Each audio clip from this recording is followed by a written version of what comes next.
Nitwa Rosine Kamagaju, nkaba nkuriye AUTISME Rwanda. Twishimiye kwakira abacuti bacu akaba n'abaturanyi baturutse mu gihugu cy'u Burundi baje kutugenderera, baje kudusura.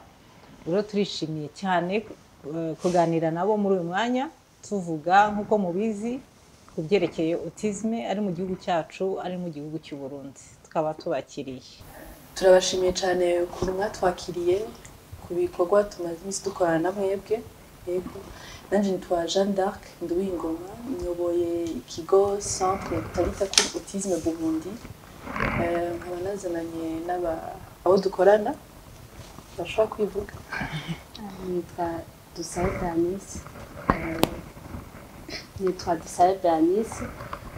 nkora muri Centre Talitha Koum, ndi psychologue, nkaba ndi charge ya communication et langage. Nitwa Pasteur ICYIZERE, aba nazananye n'aba turi kumwe, abasanzwe n'umu psychologue, nkora muri Centre Talitha Koum.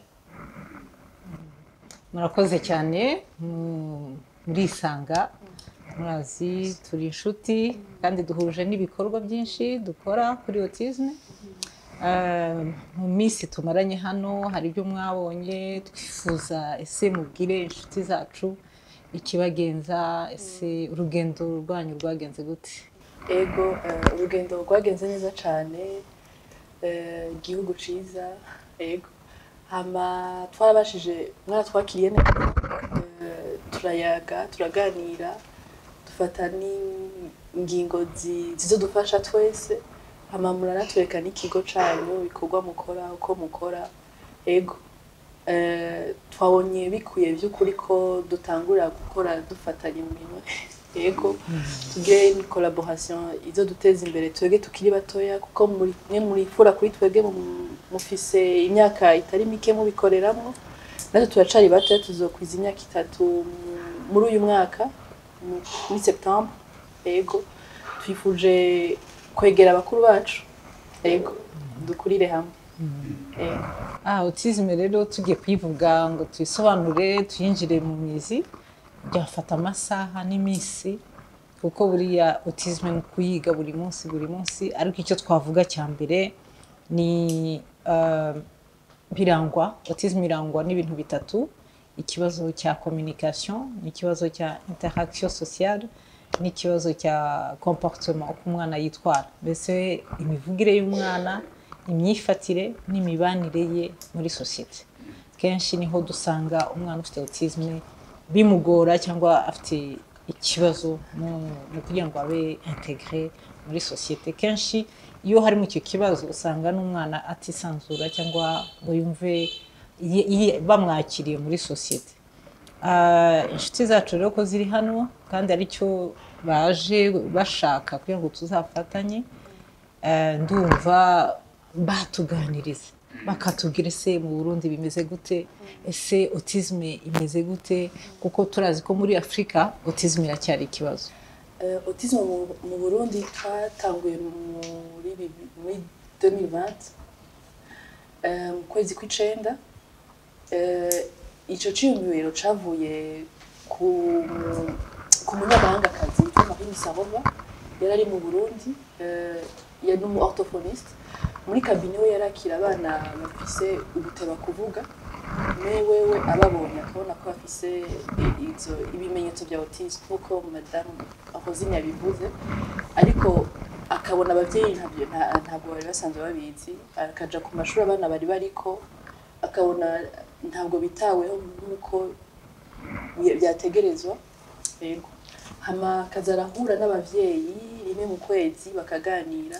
Hama abavyeyi nyene muri bo bavuga ati ku neza y'abana bacu turakwiye kugira ikigo abana bacu boba epani.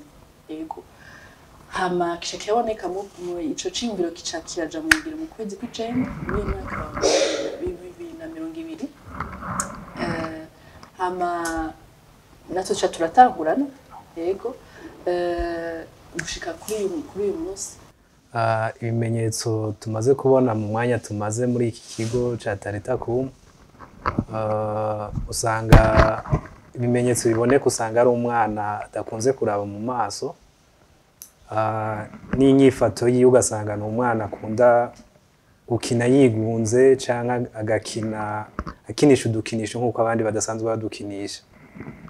Akenshi naho ugasanga ni umwana nyene nk'ibintu by'ugwamo cyangwa twavuga nk'itururu tumugora cyane cyangwa amajwi y'abantu, ugasanga ni umwana akunda kwifata ku matwi, cyangwa ugasanga ni n'umwana nko mu gufungura adafungura ibyo kurya byose nk'uko abandi bana basanzwe bafungura, acagura afungura nk'ikintu kimwe kikaguma ari ico nyene. Murakoze.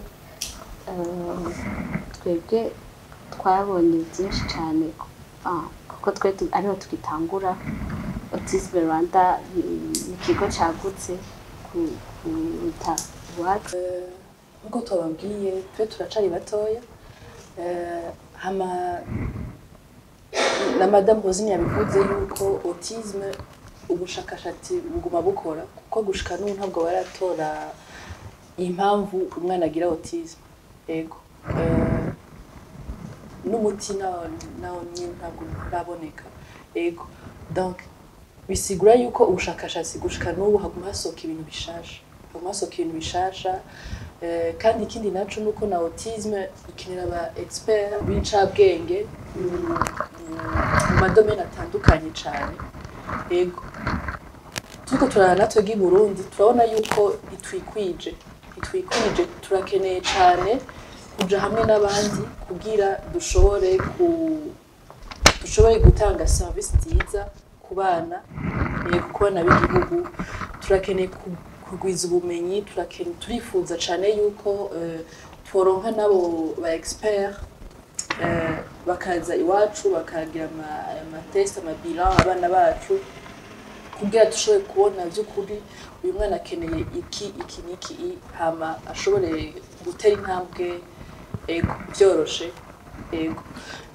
Ico twabonye ngaha muri Autisme Rwanda, murateye intambwe cyane kuri diagnostic, murateye intambwe cyane ku matest, mais aussi nkuko twabiyaze aussi murafite n'aba expert baza kubaraba bakabaforma mbere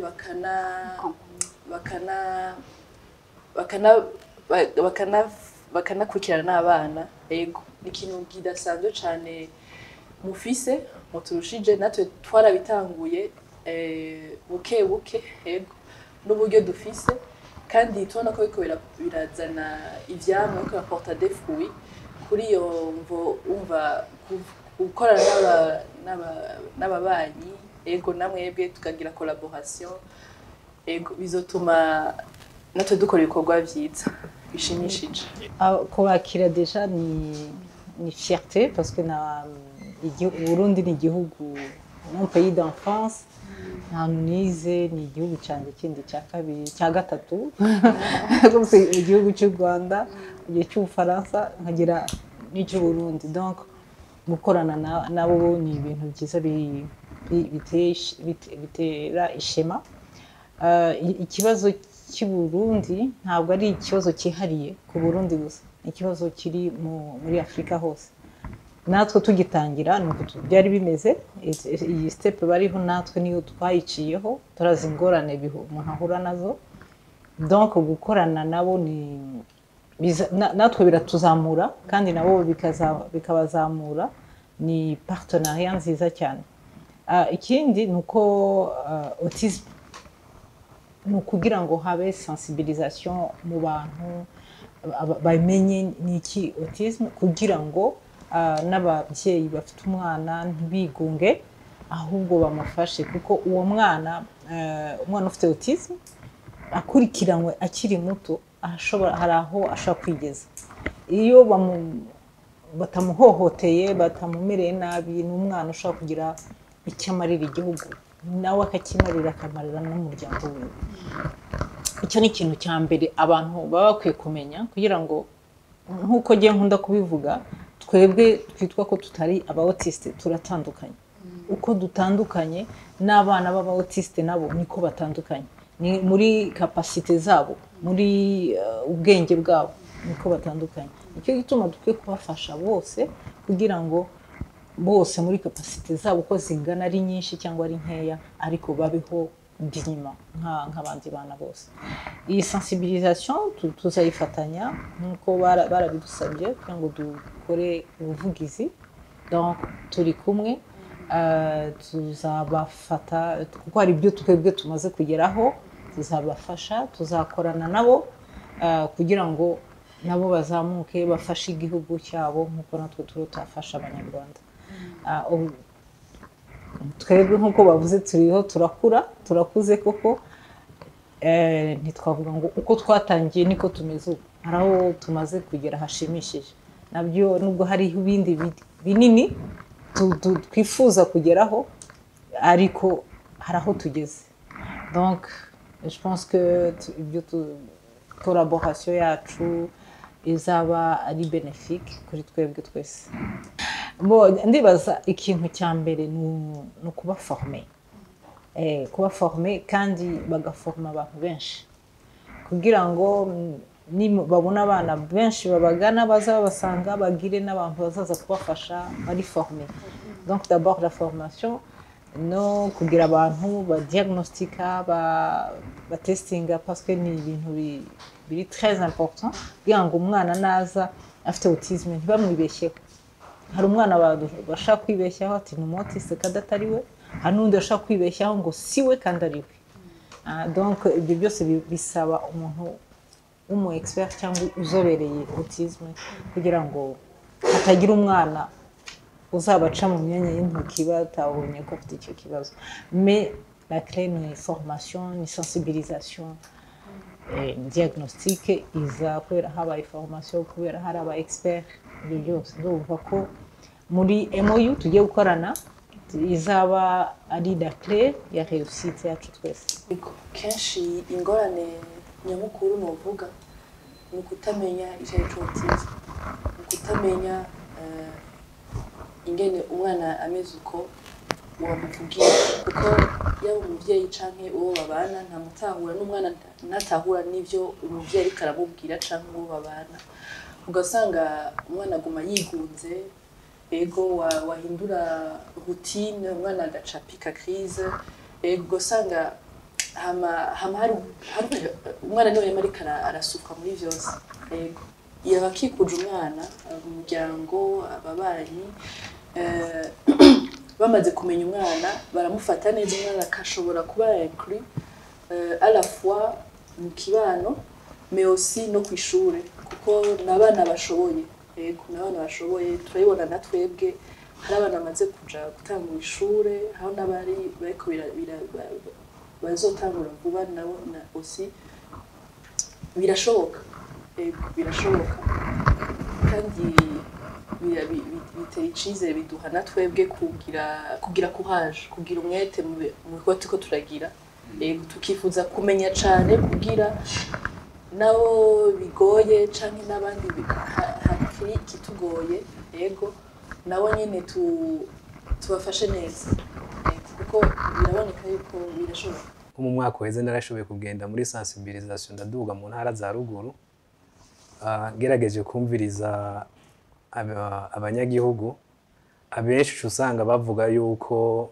ari uburozi umwana yarozwe rero no gufashwa agaca usanga ntiyituye n'ikigo aca yitura abapfumu canke utituye abapfumu ugasanga umwana wiwe aramunyegeje ibyo rero no mu muji hari naho biboneka ugasanga abana babanyegeje ntibabazanye ahabona kugira bashobore gufashwa kubera kutamenya yuko autisme ari ugukora ku mutwe gutandukanye nk'uku kwacu buriya nk'umubyeyi mvuge nk'umubyeyi iyo ufite ikibazo ufite umwana ufite ikibazo runaka iyo bakubwiye ati hariya hari umuti ntabwo ushaka kwicara utaragerageza uragenda wagera ugasanga ntibiciyemo ukagaruka ejo bakakubwira ati hariya hari ikindi hari umuntu waje arabikora ujyayo kuko iyo ufite umwana ufite ikibazo ntaho utajya buriya rero ntabwo watanga example cyangwa ngo impanuro ku mubyeyi kuko agahinda cyangwa akababara bafite arakazi kandi ushaka kwicara uravuga uti reka ngerageze n'inzu wagurisha n'ibiki byose kugira ngo umwana wawe urebe ko yakira. Icyo navuga ni uko autisme ntikira. Autisme urayivukana ukarinda usaza ufite autisme. Icyo umuntu akora c'est juste gufasha wa mwana uvutse bya bindi nka nabaha exemple nka imitation, kwigana. Abana b'autiste kenshi ntibazi kwigana kandi umuntu wese akura yigana ikintu. Uba ufite umumodele wawe, ukigana papa, ukigana mama, ukigana bakuru bawe, ukigana. Donc iyo umwana adafite iyo faculté yo kwigana usanga hari ibintu byinshi atamenya. Icyo gihe ntabwo wabwira umuntu ngo uzamuvura kuko si indwara uha umuti ngo avure. Umuntu ufite autisme hari ibyo bita trouble associé, ibindi byishamika kuri autisme. Ibyo nibyo bivurwa.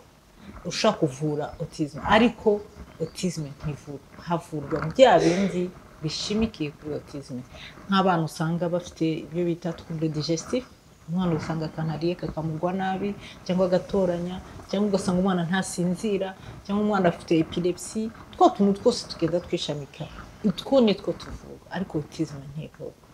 Icyo nabwira ababyeyi ni ukubabwira ko autisme uko itavurwa ahubwo havurwa ibyo ngibyo. Nihaza umuntu ubabwira ngo ngiye kukuvura autisme, aho ngaho uwo muntu azaba ari barababeshya. Nihaza umuntu uvuga ngo bo hariho n'abandi bazati turabaha amavitamine atuma ibi n'ibi. Umuntu wese nkuko nababwiye twese turatandukanye, nabo baba batandukanye. Ntabwo rero aba autiste bose babashyira ku murongo ngiye kubaha amavitamine mwese murahita mumera gutya, ntibishoboka.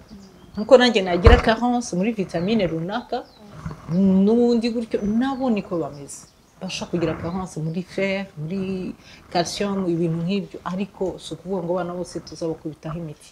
Donc icyo navuga cya mbere n'abantu nakwita ba charlatan bavuga ati tugiye gukora iki, kuko babona baprofita agahinda cyangwa k'ababyeyi bagashaka gukuramo amafaranga.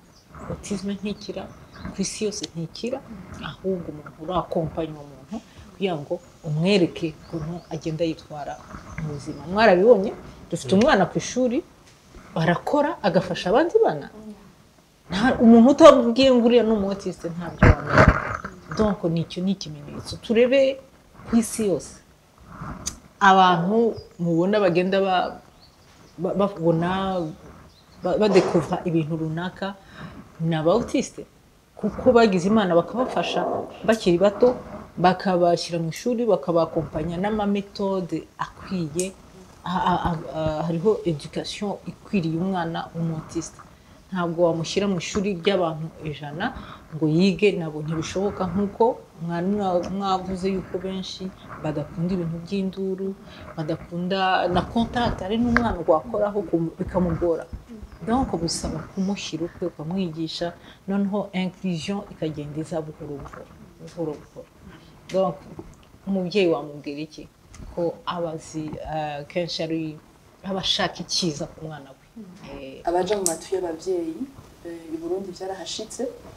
Ego icyo twabwira ababyeyi b'abarundi bariko baraba iki kiganiro ahanini, ego hozina bisiguye neza, autisme ntabwo ikira, ariko mukurondera ababikora neza muri ubwo buryo nyene, nkuko ubushakashatsi buvyerekana, mais aussi nuko ivyamwa bisohoka kandi bivyerekana bikavyemeza. Ego ahanini nibaza nka kujyanye umwana agwaye iryinyo uvuga uti reka ndaho muganga w'iryinyo. Ego umuvyeyi nuko kurondera neza umwana wiwe ntacaja kutabifitiyemo ubumenyi. Ego ahanini no kubahamagarira kuba vigilant, kuba maso. Ego muri ico kibazo bafise ntibate umutwe cane bigena biriya bidafasha ataho bigera. Gufasha abana mu kugerageza gufavoriser le développement kugira ngo bashobore kumenya ibyo batazi hama bashobore kuronka nuvuga le bien-être. Autisme nk'uko isanzwe ituma umuntu uko agenda arakura mu byo akora adakura cyo kimwe nk'aba bana bandi basanzwe. Rero ka buvyeyi yomenya yuko ategerezwa kumufata nk'umwana agafata mu minwe ico kibazo, akamenya kumviriza umwana, akabona icyo akeneye, akabona kumwigisha byose akujya bigisha abandi bana, kubera abandi bana bo biranyaruka nk'uko bari babivuze ati bararabira ku bandi. Mugabo we bisaba yuko uje uramwereka byose, ukamwereka guhera agushika kuri zede byose, bakareka guta umwanya baja kwabo babasengera canke bagirana, ahubwo bakitura aba bamaze kubyiga, babona ico bashobora kubafasha, babereka uburyo bashobora kubafashamo. Fatiye ku bigenga ikigo cyacu Talitha Koum, ahanini no ku depista utwo turanye twoga diagnostic dufashijwe na Autisme Rwanda, ku depista tugafata mu mwana, hama tukakompanya umwana ku ishure, tugaherekeza umwana ku ishure, tugaherekeza n'umuryango, abavyeyi nabo bavukana kugira batahure uwo mwana bari kumwe, yego bamwe bamuvugisha, batawe canke bakuru batawe ituma abavyeyi bamufata uko onya, yego hama ikinaco no kuvuga iyo autisme kugira iyo tabu iriyo tu ya autisme ihave, uko bavuga ngo baramuroze canke umwana arafina, umwana ntiyumva, yego umwana agize iki, abantu nibamara abarundi nibamara kumenya cyaco autisme bazumenya no bamufata neza, sensibilisation mais aussi na yego n'intwaro imenye ngene ibifatamo, yego hama ikinaco indoto yacu nuko twoba un centre mu Burundi iforma centre de référence muri autisme, yego ego ya des références iforma abavyeyi, iforma abigisha, kuko abana twege mission yacu ni inclusion, twifuza ko umwana ba inclus yaba kw'ishure, umwana wese bivuza ko aja kw'ishure akaja mu bandi, mais aussi yaba inclus socialement, ego umva ni abo bose bahura n'umwana babe formé, ego kw'ishure umwana agiye kwa muganga akagira inyifata imeze ukunya, umu infirmière cyangwa umu docteur aze kumenya ati uyu mwana aratandukanye, nza kumufata ukuntu, ego iba un centre de référence na formation mu Burundi. Nishimye kubona ari abajeune bafashe iya mbere bariho barafasha igihugu cyabo, bavuze ati tugiye gufata ibi bintu, kuko gukora muri autisme ntabwo ari ibintu byoroshye. Gukorana n'abana bafite autisme, guhura n'ababyeyi ni ibintu bigoye, donc ni ibintu bakwiye gufashwa no kugira support nini ku isi. Ndazi ko harimo bamwe bava muri Canada baza kubafasha, ariko bakeneye benshi. Donc jewe icyo navuga na sensibiliser cyangwa nahamagarira n'abandi bari hanze diaspora burundaise kubafasha, kubatera inkunga kugira ngo nabo bazamuke, nkuko natwe dufashwa na diaspora yacu, tugafashwa n'igihugu cyacu, tugafashwa n'abandi ma fondation, ariko nabo bakeneye inkunga, kuko nubwo hari ibyo batavuze, buri umubyeyi ufite umwana ufite autisme hari ibibazo bibiri, hariho ibibazo social, hakabaho n'ibibazo economique, kuko iyo umwana ufite umwana w'umutiste muri famille, development ya famille iba nkaho ihagaze gato, parce que birahenze cyane. Donc abantu bari hanze barabizi, bazi combien ça coûte cher. Aba bana muri abana mwafashe ya mbere gufasha ababyeyi bafite autisme, mukakorana nabo, please nimubafashe, mubafate mu mugongo, mubafashe, turahari kubakompanya, ariko namwe mubabe inyuma, mubafashe kugira ngo iki gikorwa batangiye kizakure en plus tumenye yuko autisme iratureba twese duteza gufata flambo kugira ngo ikibazo cya autisme ntikizongera kuba ikibazo un problème mu bihugu byacu. Merci beaucoup. Nk'icyo noshima kandi mbona kizodufasha nko kuza mu Rwanda turaba AUTISME Rwanda, icambere coco no kubona yuko tutari twenyene. Kare nko mu gihugu cacu urumva niyo centre ya mbere yari ihari, ntaho twarahura ubumenyi handi hariho. Mugabo ubuye turafise abo tuzobaza ibintu biriya kubera abo batuboneye izuba batanguye imbere yacu. Ico ngira kizotubera ikiraro cyo gushika kure. na jenavuga yuko ni nko kwiruhutsa, niko novuga ko turonse aho abo dusabikanya dufashanya kugira ngo dushobore kuha abana bacu ubumenyi bukwiye, dushobore kubageza kure hashoboka muri development yabo. Ego n'abavyeyi tubafashe kurera ko ahanini umuvyeyi ashaka kushitsa kure hashoboka umwana wiwe. Ego dushoboze rero tubafashe kuko abavyeyi bararuha cane. Ego nkuko madame Hozina yavuze n'abagenzanje, autisme ntitoranya. Ego si ikibazo c'abirabure, si ikibazo c'abazungu gusa, ariko ni ikibazo gifata abantu bose, canke ngo ikibazo c'abantu bishoboye canke batishoboye, gifata abantu bose. Ico ituma bikwiye bikenewe yuko abantu bose dufatana mu nda tugakorera hamwe. Ego kugira dushoboye gufasha abo byashikiye. Ego dushoboye kubaduza. Ego donc iyi partenariat tugiye kugira MOU yacu, ego ibihugu ntibisa, ego ariko ubumenyi turabusangiza bwo ku isi yose. Hama tugiye gufatana mu nda, tugiye gukorana, hama abana bacu bose batera imbere, imiryango yisange yumve kitari yonyene. Ego hama ego dushika kure hashoboka. Navuga ati the sky is the limit. Ego murakoze cyane kuba twakiriye, murakoze cyane ko twashyize ku bintu bikomeye cyane, kandi turizera ko ejo ni heza cyane. Merci.